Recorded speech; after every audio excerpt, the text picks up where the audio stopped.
Assalamualaikum warahmatullahi wabarakatuh. Kembali lagi di channel YouTube kami, yaitu Jodis, Jomblo Ideologis. Alhamdulillah, hari ini Jodis kembali di tengah teman-teman semua. Dan hari ini Jodis kehadiran host baru kita. Kebetulan cantik ya, Masya Allah. Siapakah dia? Silahkan. Oke, perkenalkan, nama saya Imas Febriani dan di sini saya bertugas untuk memberi beberapa pertanyaan kepada Teh Sisi, mulai dari awal hijrah sampai akhirnya sekarang menjadi seorang istri. Masya Allah. Alhamdulillah. Ya. Oke, langsung aja ya. Boleh. Masuk ke pertanyaan pertama. Bagaimana sih proses awal Teteh berhijrah itu seperti apa? Iya. Nah, alhamdulillah ya, untuk benar-benar hijrah itu nggak mudah.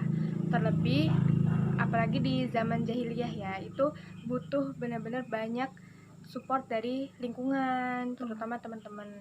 Dan mungkin nggak jauh beda dari teman-teman di luar sana, alasan hijrahnya itu karena udah lelah gitu, menikmati dan juga merasakan cinta yang belum halal gitu kan.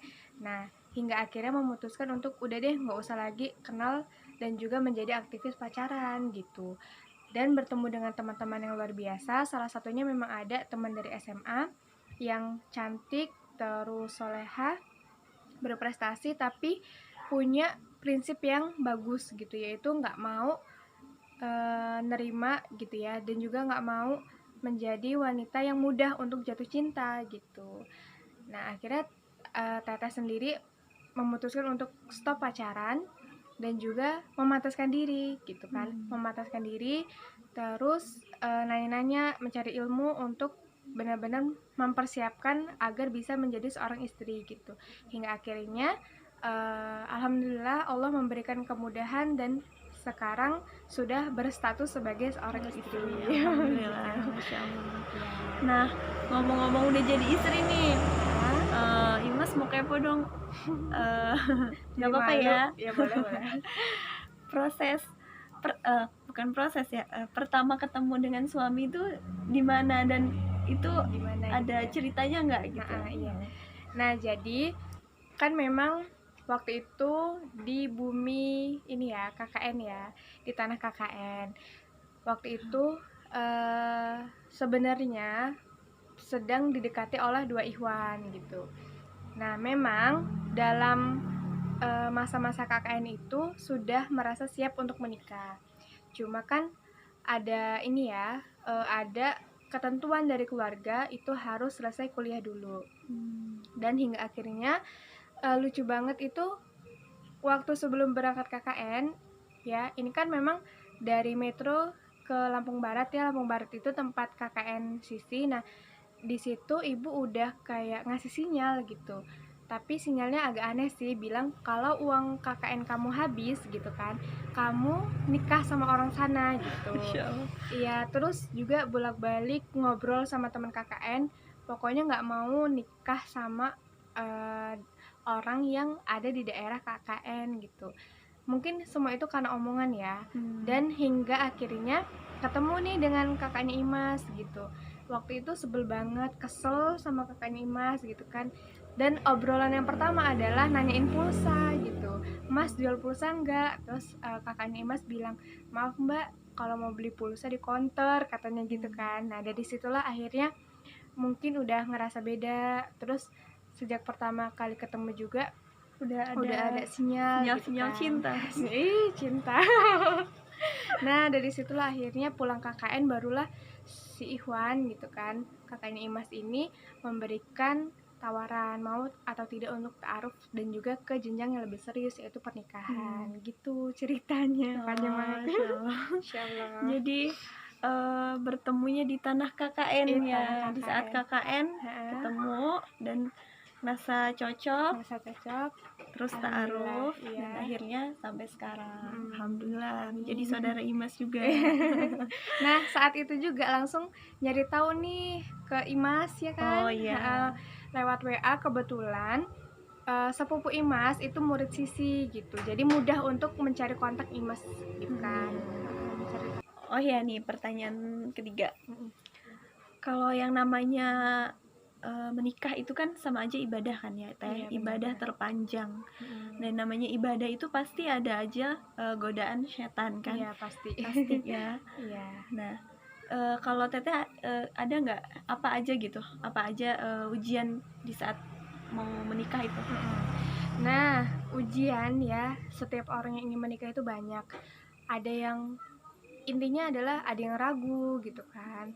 Terus ada juga orang-orang tuh yang akhirnya keluarganya nggak setuju dan segala macam gitu. Kalau Sisi sendiri, ujian yang pertama kali itu ngerasa bener-bener sulit untuk dilupakan itu adalah saat pandemi atau corona ini gitu. Pasti ya, semua orang yang ada dan juga merasakan pandemi ini itu perekonomiannya tuh sangat-sangat dirasakan banget begitu. Apalagi menuju pernikahan itu butuh modal yang banyak. Itu yang pertama. Yang kedua adalah skripsi. Nah, bertepatan saat Iya, skripsi. bener banget. Orang tua itu sangat melarang kalau skripsi belum kelar itu nggak boleh nikah. Padahal harusnya ya ketika kita sudah siap, sudah merasa matang, itu harus disegerakan gitu. Untuk apa? Untuk meminimalisir godaan setan gitu kan. Nah, benar deh. Jadi juga. skripsi itu benar-benar ujian yang luar biasa ya. Terus yang ketiga ujiannya adalah ya keluarga mungkin. Kenapa? Karena jarak rumah suami dengan rumah Sisi sendiri kan jauh ya. Nah, itu menjadi perdebatan. Kenapa? Karena bingung mau tinggal di mana gitu kan. Nah, tapi alhamdulillah pelan-pelan pasti ada aja jalan keluarnya gitu ya kan. Terus banyak banget sih sebenarnya hal-hal sepele juga itu ketika menuju pernikahan itu menjadi besar. Contohnya tuh kucing ya. Mungkin teman-teman dekat Sisi tuh ngerasain banget gimana sibuknya Sisi mengurus kucing yang dioperasi hampir 3 kali gitu kan. Dengan dana yang hampir 1.500.000 dan terima kasih untuk anak-anak ACT ya, aksi cepat tanggap yang sudah memberikan donasi kepada kucing tersebut.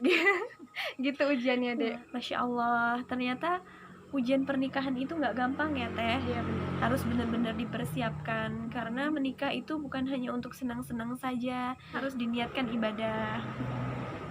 Ya, jadi supaya bisa berjodoh dunia hingga akhirat. Oke, jadi segitu aja ya teman-teman. Kisah perjalanan hidup dari seorang Sisi Septiana.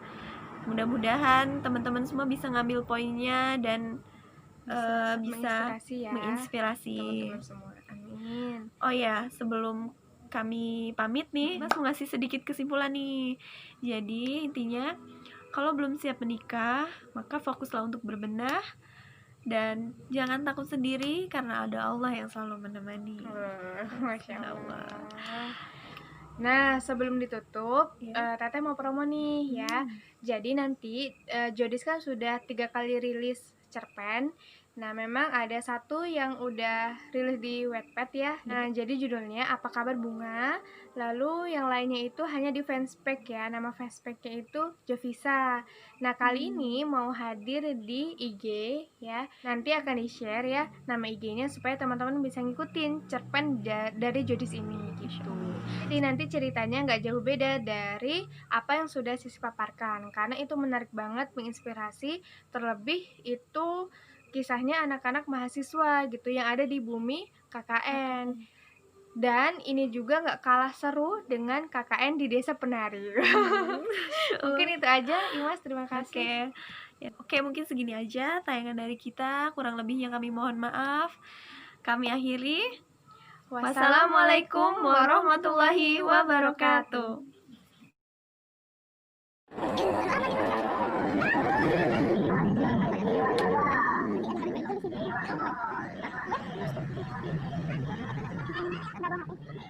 hubungin. Ke bawah.